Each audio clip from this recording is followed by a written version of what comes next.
Bonjour et bienvenue sur netprof.fr. Dans ce cours, nous allons apprendre à réaliser un curriculum vitae complet qui plaira à l'entreprise. Alors dans un premier temps, je vais ouvrir mon diaporama PowerPoint en mode diapo. Voilà. Pour réaliser un bon CV, il faut qu'il soit complet et concis, dans le sens où il doit prendre le moins de place possible. Une page c'est très bien, 2 pages c'est vraiment le grand maximum, et il doit être complet pour que l'entreprise ait toutes les informations nécessaires pour vous recruter. Il doit être réalisé absolument à l'aide d'un logiciel de traitement de texte tel que Microsoft Word ou OpenOffice. C'est terminé, les CV réalisés à la main de sa plus belle écriture, ça donne un résultat horrible. Alors, un CV peut être séparé en 6 parties. Des renseignements généraux, les formations que vous avez suivies, vos expériences professionnelles, les langues que vous connaissez, vos connaissances en informatique et un dossier que nous appellerons divers. Nous allons maintenant expliquer chacune des 6 parties séparément.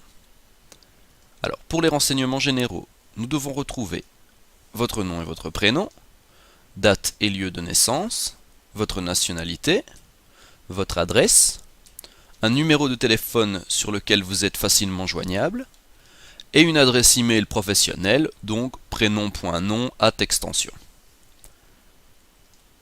Alors, pour vos formations, le mieux est de créer un tableau où vous mettez dans la cellule de gauche votre date de début et de fin de formation, et dans celle de droite, le nom de l'établissement qui a dispensé cette formation, son lieu et les options que vous avez suivies, par exemple sciences, maths ou littérature. Pour les expériences professionnelles, le même schéma peut être réalisé avec la date de début et de fin de contrat dans la cellule de gauche, et le nom de la société, son lieu, le poste que vous occupiez et les tâches que vous avez accomplies dans la cellule de droite. Pour la connaissance des langues, le mieux est de réaliser un tableau en 4 colonnes, où vous mettez le nom de la langue et où vous attribuez une note pour les 3 disciplines qui sont le parler, le lu et l'écrit. Donc c'est quelque chose de relatif. C'est comment vous cotez votre maîtrise personnelle de la langue.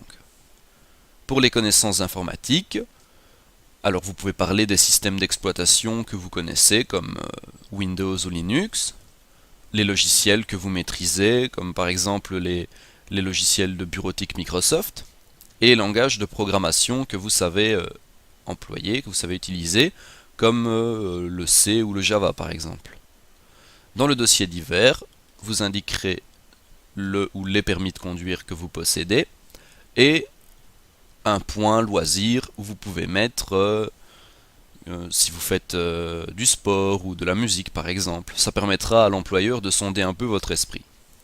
Alors maintenant que les 6 parties sont bien expliquées, je vais montrer une image un peu plus ludique sur le plan que pourrait être un CV. Donc voici, on retrouve bien les différents points, et en plus, à ne pas négliger, une petite photo style photo d'identité.